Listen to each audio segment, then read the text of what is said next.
Hello everyone, welcome to Achievers Agniveer with hard work and determination we can achieve anything। तो स्वागत है आपका फिर से एक बार 100 बुलेट मशीन गन सीरीज में। इस सीरीज में हम आपके साथ कर रहे हैं 100 MCQ क्वेश्चन। जी हाँ, हम आपके साथ कर रहे हैं 100 MCQ क्वेश्चन। तो इस वीडियो में हम आपके लिए लेके आए हैं इसका पार्ट 6, जिसमें हम आपके साथ करेंगे 10 MCQ क्वेश्चंस। कितने क्वेश्चन करने वाले हैं हम? 10 MCQ क्वेश्चन करने वाले हैं। तो ये सारे क्वेश्चन जो है आपके प्रीवियस ईयर के जो क्वेश्चन पेपर है ना, उनसे रिलेटेड क्वेश्चन है। तो ये आपको बिल्कुल भी स्किप नहीं करने हैं, सारे क्वेश्चन देखने हैं और अपना स्कोर कमेंट सेक्शन में ज़रूर बताना है। और कोई डाउट हो तो वो भी आप कमेंट सेक्शन में ज़रूर हमें बताएं, ताकि हम नेक्स्ट वीडियो में उसको कवर कर सकें। तो सबसे पहला क्वेश्चन हमारे पास क्या है? Speed of 1 kilometre per hour is equal to, मतलब 1 किलोमीटर प्रति घंटे की गति किसके बराबर होगी? तो हमें इसको किस में चेंज करना है? किलोमीटर प्रति घंटे को मीटर प्रति सेकंड में चेंज करना है। ठीक है, तो 1 किलोमीटर प्रति घंटा, इसको हमने चेंज करना है मीटर प्रति सेकंड में। किस में चेंज करना है? मीटर प्रति सेकंड में इसको चेंज करना है। तो देखो, 1 किलोमीटर में कितने मीटर होते हैं? 1000 मीटर, 1000 मीटर होते हैं। और 1 घंटे में कितने मिनट होते हैं? 60 मिनट होते हैं। और 1 मिनट में कितने सेकंड होते हैं? 60 सेकंड होते हैं। तो 1 घंटे में हमारे पास कितने सेकंड हो जाएंगे? ये 1 मिनट है, 1 मिनट को यहाँ पे पुट कर लेंगे 60 सेकंड, तो कितने हो गए? 3600 सेकंड। ठीक है, तो 1 किलोमीटर ये आ गया और 1 घंटे की वैल्यू ये आ गई। तो 1 किलोमीटर प्रति घंटा तो कितना हो जाएगा? ये हो गया 1000 मीटर और घंटे की वैल्यू कितनी आ गई? 3600 सेकेंड। तो कितना आ गया? 1000/3600 मीटर प्रति सेकेंड। ये वाला ऑप्शन सी हमारा करेक्ट है। ठीक है, इसको अगर फर्दर सॉल्व करते हैं आगे, ये तो हमारा हो गया ऑप्शन सी। अगर आगे सॉल्व करते हैं तो क्या करेंगे? देखो, ये 2 0 से 2 0 गए, कितना बचा? 10/36 मीटर प्रति सेकेंड। तो ये कितना हो गया? 2 पंजे 10 और ये नीचे 18। तो तभी हम डायरेक्ट, अगर हमारे पास क्वेश्चन आते हैं तो हम क्या करते हैं? 1 किलोमीटर प्रति घंटे को अगर हमें मीटर प्रति सेकेंड में चेंज करना है तो हम उसको किससे गुणा कर लेते हैं? 5/18 से डायरेक्ट करके भी हम निकाल लेते हैं। ठीक है, अगला क्वेश्चन हमारे पास, द HCF ऑफ 2/3, 8/9, 64/81 और 10/27। 2/3, 8/9, 64/81 और 10/27 का हमें क्या निकालना है? महत्तम समापवर्तन, यानी कि HCF निकालना है। तो कभी भी हमें अगर किसी फ्रैक्शन का, ठीक है, फ्रैक्शन यानी कि हमारे क्या बोलते हैं? भिन्न। अगर हमें भिन्न का HCF निकालना होता है तो हम क्या करते हैं? HCF ऑफ न्यूमरेटर, जिसको आप अंश भी कहते हैं, और LCM ऑफ डिनोमिनेटर, जिसको हम हर भी कहते हैं। ठीक है, तो किसी फ्रैक्शन का अगर हमें HCF निकालना है तो हम न्यूमरेटर निकालेंगे, न्यूमरेटर का हम HCF निकालेंगे और डिनोमिनेटर का हम LCM निकालेंगे। यानी कि अंश का HCF निकालना है, हर का LCM निकालना है। तो करते हैं। HCF किसका निकालना है? 2, 8, 64 और 10 का। और LCM किसका निकालना है? 3, 9, 81 और 27 का।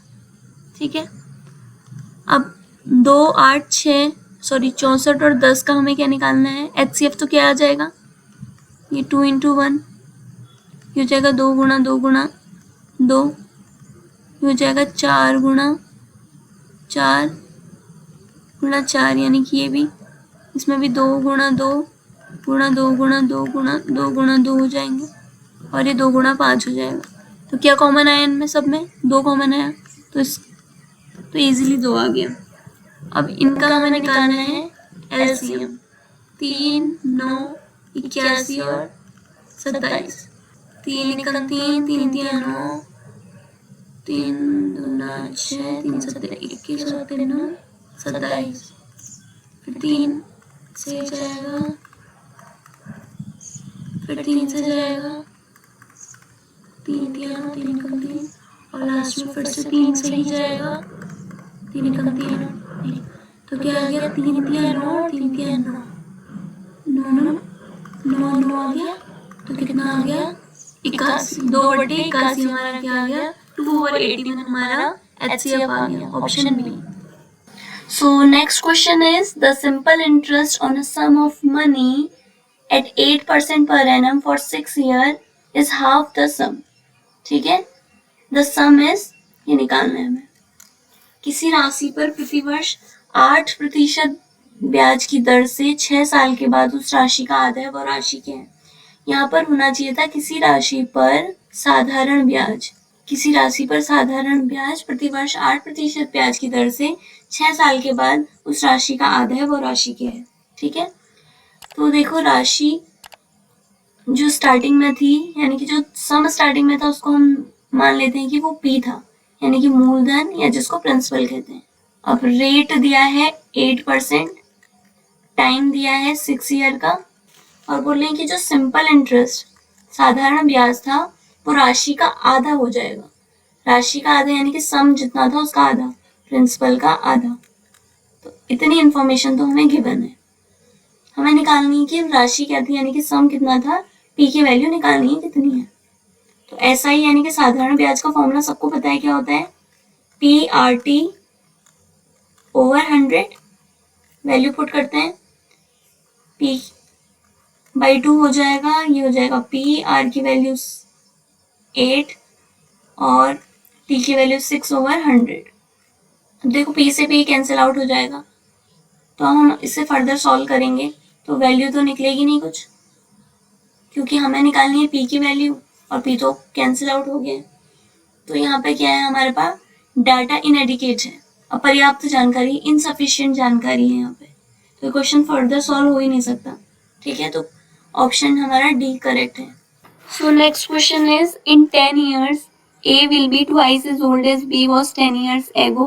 If A is now 9 years older than B, the present age of B. 10 वर्षों में A की उम्र B की 10 वर्ष पूर्व उम्र से दोगुनी होगी। अगर A अभी B से 9 वर्ष बड़ा है तो B की वर्तमान आयु क्या है। तो ऐसे क्वेश्चन में सबसे पहले हम क्या कर लेते हैं, जहां से हमें जो वैल्यू हमें निकालनी होती है वहीं से क्वेश्चन शुरू करते हैं।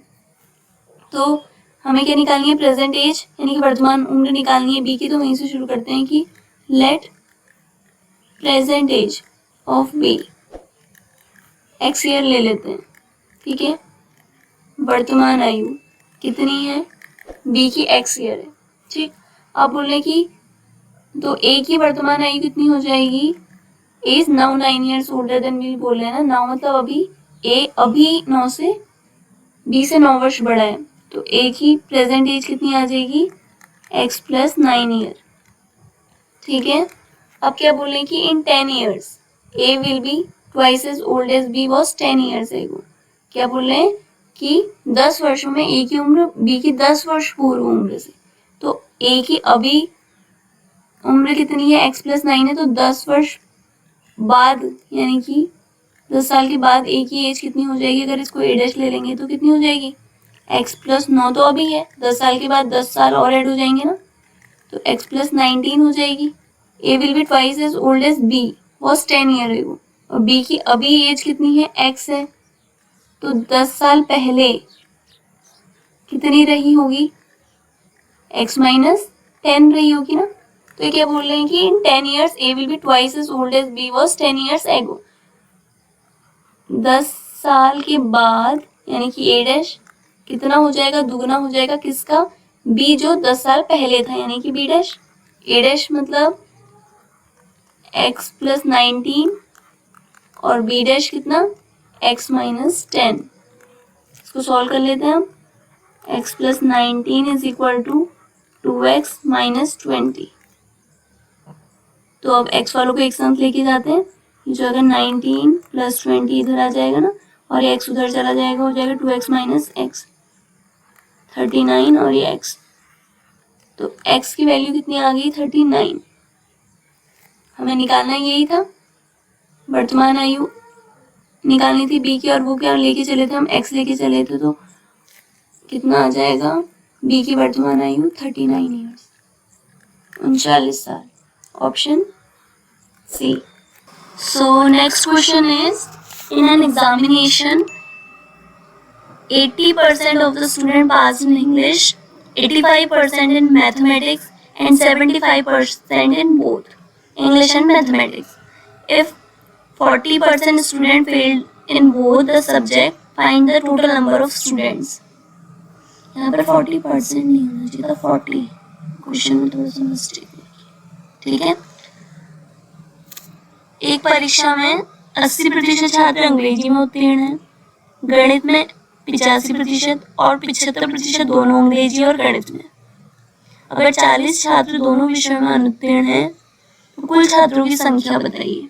तो देखो, इसको हम अगर वेन डायग्राम से कर लेते हैं तो ये हो गया इंग्लिश का और ये हो गया मैथ्स का, ये इंग्लिश और ये मैथ्स, ठीक है।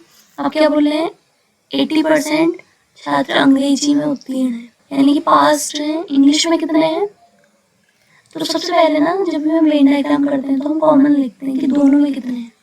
यहाँ पर इंग्लिश और मैथ्स दोनों में कितने हैं, 75% है ना दोनों में, तो ये कितना हो जाएगा यहाँ पर 75%, ठीक। अब इंग्लिश में कितने थे, 80% थे, अब 75 तो चला गया ना, यहाँ कितने बचे, 5%। इंग्लिश में, केवल इंग्लिश में 5% है, और मैथ्स में 85% मैथ्स में पास है ना, 85% है मैथ्स में, तो यहाँ 75 तो यहाँ आ गए, तो कितने बचे, 85 - 75, ये बचा 10, ठीक है। तो इंग्लिश और मैथ्स दोनों में तो 75% बच्चे हैं पास, केवल इंग्लिश में 5% है, केवल मैथ्स में 10% है, ठीक है।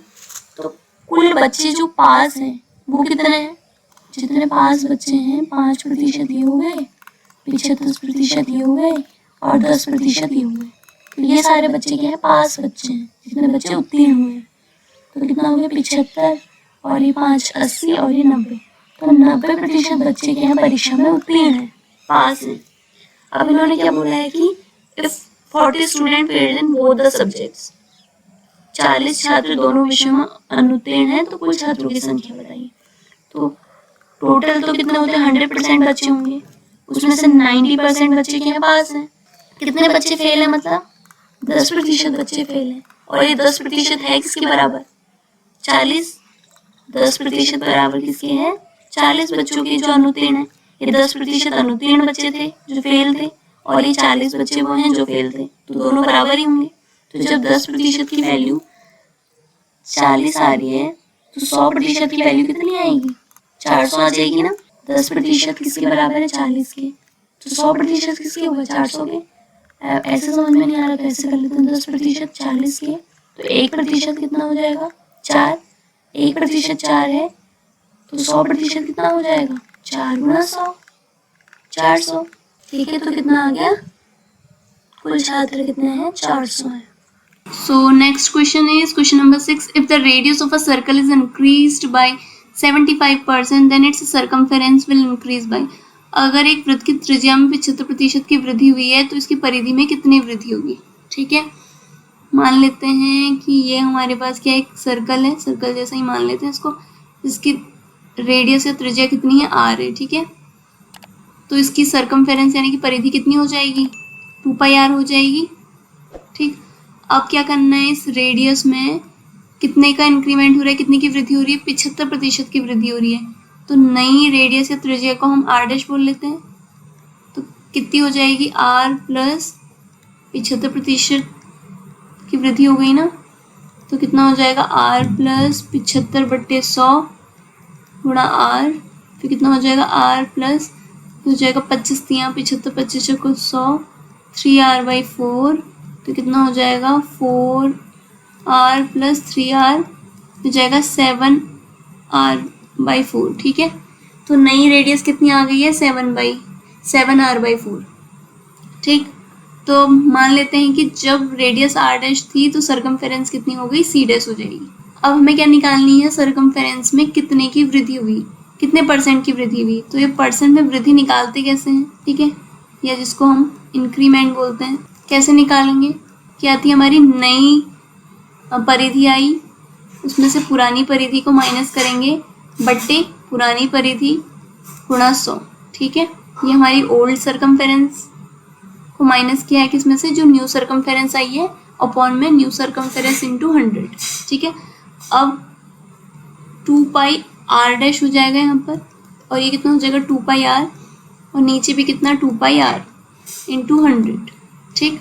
अब 2 पाई आर डैश की वैल्यू कितनी थी, आर डैश की वैल्यू 7r/4, 7r/4, और ये 2 पाई आर और अपॉन में 2 पाई आर इंटू 100, ठीक है।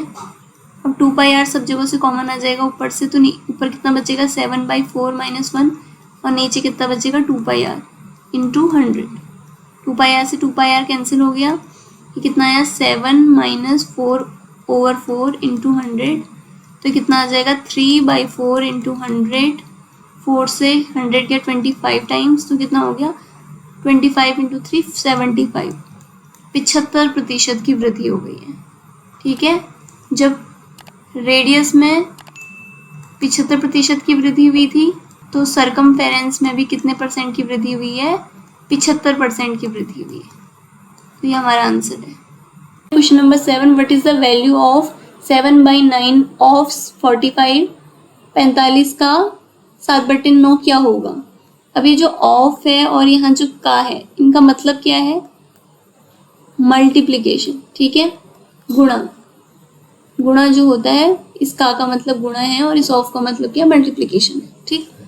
तो बहुत इजी है, 7/9 इंटू 45, मल्टीप्लीकेशन का साइन लगा दिया, 9 से 45 गया 5 टाइम्स, तो कितना हो गया 7 इंटू 5, 7 5 सा 35, 35। तो ये हमारा आंसर हो गया, ठीक है। तो अगला क्वेश्चन हमारे पास क्या है, the average of squares of first 7 natural numbers. पहली 7 प्राकृतिक संख्याओं के वर्गों का औसत निकालना है। ध्यान रखना, प्राकृतिक संख्याओं का नहीं निकालना, उनके वर्गों का, यानी कि उनके स्क्वायर्स का निकालना है, ठीक है। तो पहली 7 प्राकृतिक संख्या नेचुरल नंबर्स हो के जाएंगे 1 2 3 4 5 6 और 7, ठीक। इनके वर्ग क्या हो जाएंगे, 3 का स्क्वायर, 4 का स्क्वायर, 5 का स्क्वायर, 6 का स्क्वायर और 7 का स्क्वायर। अब हमारे पास ये हैं संख्याएं, इनका औसत निकालना है हमें, ठीक है। तो एवरेज औसत निकालते कैसे हैं, ऊपर क्या आ जाएगा सम ऑफ ऑल टर्म्स, नीचे क्या आ जाएगा नंबर ऑफ ऑल टर्म्स। मतलब ऊपर आ जाएगा योग सभी राशियों का और नीचे क्या आ जाएगा जितनी उनकी संख्या है। तो 1 का स्क्वायर, 2 का स्क्वायर, 3 का स्क्वायर, 4 का स्क्वायर, 5 का स्क्वायर, 6 का स्क्वायर प्लस 7 का स्क्वायर, यह आ गया योग। और काउंट करने में संख्याएं कितनी हैं, 7। अब या तो क्या करें, मैनुअली करें, सबका स्क्वायर करें और उनको ऐड कर लें, या हमारे पास डायरेक्ट एक फॉर्मूला होता है उसका यूज़ कर सकते हैं। पहली n प्राकृतिक संख्याओं के वर्गों का योग, योग के लिए हमारे पास एक फॉर्मूला होता है n into n+1 into 2n+1 over 6। यहाँ पे क्योंकि n प्राकृतिक संख्याओं के वर्गों का योग है इसलिए n लिया है। यहाँ पर हमको क्या करना है, 7 प्राकृतिक संख्याओं का, तो n की वैल्यू हम क्या पुट कर देंगे, यहाँ पर 7 पुट कर देंगे, तो 7 7+1 2 इंटू 7+1 ओवर 6, ठीक है। तो कितना हो जाएगा, ये हो गया 7, ये हो गया 7 1 8, ये हो गया 2 7 14 प्लस 1 15 ओवर 6, ठीक है। अब इसको एज इट इज पुट कर लेते हैं इधर, तो इसके बदले हम क्या लिख लेंगे यहाँ पे 7 इंटू 8 इंटू 15 ओवर 6, और यहाँ पर 7 तो पहले से था ना अपॉन में, ये 7 से 7 गया कैंसिल हो गया। अब ये 3 से जाएगा 3 5 सा 15, 3 2 सा 6, और ये कितना आया 2 से ये गया कितनी बार, 4 बारी, तो कितना हुआ 4 इंटू 5 4 पंजे 20। तो हमारा कितना आ गया औसत, एवरेज आ गया फर्स्ट 7 नेचुरल नंबर्स का 20 आ गया, ठीक है। नेक्स्ट क्वेश्चन है the ratio of third proportion to 12 and 30 and the mean proportional between 9 and 25 is. 12 और 30 का तीसरा अनुपातिक निकालना है और 9 और 25 का मध्य अनुपात। ठीक है, तो अगर हमारे पास ए और बी दो संख्याएं होती हैं, इनका हमें क्या निकालना है, थर्ड प्रोपोर्शन निकालना है, यानी कि तीसरा अनुपातिक। सपोज कर लेते हैं वो सी है। ठीक है, तो कैसे निकालते हैं, ए रेशियो बी, फिर ये समानुपातिक का साइन आ जाता है, फिर बी रेशियो सी। ठीक है, ए और बी का हम क्या बोल रहे हैं कि थर्ड रेशियो यानी कि तीसरा अनुपातिक सी है, तो हम ऐसे करते हैं। अब यहाँ पर इसको आगे सॉल्व करेंगे तो ये हो जाएगा ऐसे। अब ए के बदले हमें किसका निकालना है, हमें तो 12 और 30 का निकालना है ना, 12 और 30 का निकालना है। तो ए की वैल्यू 12 हो गई, बी की वैल्यू 30, अगेन यहाँ बी की वैल्यू और ये सी, तो सी की वैल्यू आ कितनी जाएगी, 30 इंटू 30 ओवर 12। अब ये किससे जाएगा, 3 से कर लेते हैं, फिर जाएगा 2 से, अब ये जाएगा 15, तो कितना हो गया, 5 गुणा 15, 15 पचे कितना हो गया, 75। सी की वैल्यू आ गई 75। और दूसरा हमें क्या निकालना था, 9 और 25 का मध्य अनुपातिक यानी कि मीन प्रोपोर्शन निकालना होता है। तो अगर हमारे पास ए और बी दो वैल्यूज होती हैं, इनका हमें मीन प्रोपोर्शन निकालना होता है, तो हम कैसे निकालते हैं, अगर सपोज कर लिया इनका मीन प्रोपोर्शन डी है, तो डी क्या होता है, स्क्वायर रूट ए बी। ठीक, अब यहाँ पर ए की वैल्यू कितनी है, 9, और बी की वैल्यू 25 है। 9 का 3 बाहर आ गया, 25 का 5 बाहर आ गया, ये कितना हो गया, 15। तो हमें क्या निकालना था, इनका रेशियो निकालना था, तो हमें निकालना है सी रेशियो डी, मतलब जो हमारा थर्ड प्रोपोर्शन था और मेन प्रोपोर्शन था उसका रेशियो निकालना था। सी की वैल्यू आई कितनी है, थर्ड प्रोपोर्शन, तीसरा अनुपात हमारा 75 आया है और मध्य अनुपात हमारा 15 आया है, तो क्या हो गया, 15 पच्चे 75 और ये 1, तो 5:1 या 5:1 हमारा आंसर है, ऑप्शन बी। इस सीरीज का आखिरी क्वेश्चन हमारे पास है question number 10, the smallest number added to 680621 to make the sum a perfect square. ठीक है, 680621 में कौन सी सबसे छोटी संख्या जोड़ी जाए कि इसका योग एक क्या बन जाए, पूर्ण वर्ग बन जाए। ठीक, तो देखते हैं पहले 680621 कौन सी ऐसी दो संख्याओं के बीच में लाई कर रहा है, मतलब उनके वर्गों के बीच में लाई कर रहे हैं। ठीक, तो उसको करने के लिए हम सबसे क्या करते हैं, पहले लॉन्ग डिवीजन मेथड या दीर्घ विभाजन विधि जैसे कहते हैं, उससे हम क्या करेंगे, 680621 का स्क्वायर रूट निकालते हैं। ठीक, तो 680621 इसका हम क्या निकालते हैं, स्क्वायर रूट। तो जोड़े बना लेते हैं राइट साइड से, बना लिए। अब देखो 8 का स्क्वायर होता है 64, इससे छोटा है तो ये सही हो जाएगा, ये 4 आ गया, ये 06। ठीक है, और इधर 8 और 8 ये 16। अब किससे करें, 48 16 3 2 से चला जाएगा, 162 2 से तो चेक करते हैं, 2 2 4 2 6 12 2 1 2 1 3 324। तो यहाँ भी 2, तो यहाँ भी 2, तो कितना आ जाएगा, 324। कितना आ गया, 164 आ गया इधर। अब यहाँ पे 8 2 तो छोटा हो जाएगा ना, तो ये वाला जो पेयर है हमारा इसको भी नीचे लेते हैं, 8 2 2 1। 16 पंजे 80 होता है, तो 5 से ट्राई करते हैं, 1 6 4 5 और ऊपर भी 5, तो 5 बचे 25, 5 को 20 और 2 22, 5 का 30 और 32, 5 को 5 8 2 2 5, जो कि इससे तो ज़्यादा हो जा रहा है, तो मतलब 1644 से चेक करते हैं, 4 को 16 8 को 16 17 24 25 5 6576। ठीक है, अब अगर हम सॉरी इधर भी 4 और इधर भी 4 लिखना था ना। ठीक, अब देखो अगर हम आगे इसको करते हैं तो 824 दशमलव के बाद संख्याएं आती रहेंगी। ठीक, तो मतलब 824 का जो वर्ग है वो 680621 से तो छोटा है, और 825 का अगर वर्ग करके देखोगे तो ये आ जाएगा तुम्हारे पास 680625। ये करके देख लेना कैलकुलेशन, 825 इंटू 825। ठीक, ये आ जाएगी तुम्हारे पास इतनी। तो जो हमारी संख्या थी दी हुई 680621, ये किन दो स्क्वायर्स के बीच में लाई कर रही है? 824 यानी कि 824 और 825 के वर्गों के बीच में लाई कर रही है। ठीक, और 825 हमारे पास क्या है? कंप्लीट स्क्वायर है। तो अगर हम, और वो है कितना? 680625। तो 680625 में से अगर हम 680621 माइनस करते तो कितना आया? 4 आया।